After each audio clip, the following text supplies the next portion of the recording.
L'Athénéum, c'est une librairie unique en son genre. Elle rassemble autant de livres que de bouteilles de vin. Les vins sont comme des livres. Ce sont des personnes vivantes avec une âme et de la conversation. Ces mots de Gérard Oberlé, ils résument parfaitement ce qu'on veut faire à l'Athénéum.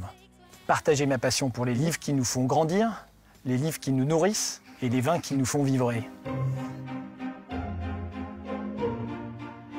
On est devenu un peu schizophrène. Pendant le confinement, on a eu le droit de continuer à vendre du vin, qui était considéré comme un produit essentiel, alors que le livre ne l'était pas. Le livre est essentiel. J'en ai besoin pour vivre. Laissons les portes des librairies ouvertes.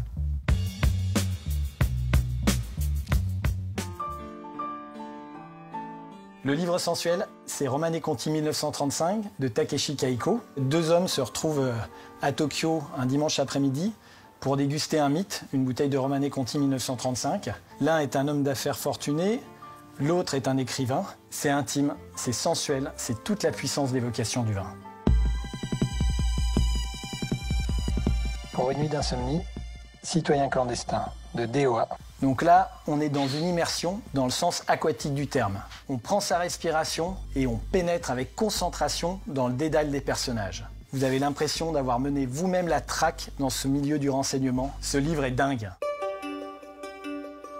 Mon écrivain totem, c'est Georges-Louis Borges. Son érudition est abyssale. Il nous fait pénétrer dans des mondes à la frontière du réel et de l'imaginaire. Il faut tout lire de lui.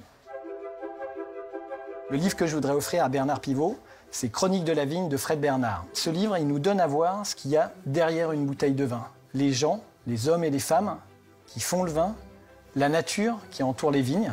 On est entre la BD et le beau livre. Les textes sont délicats, il n'y a pas de vérité absolue.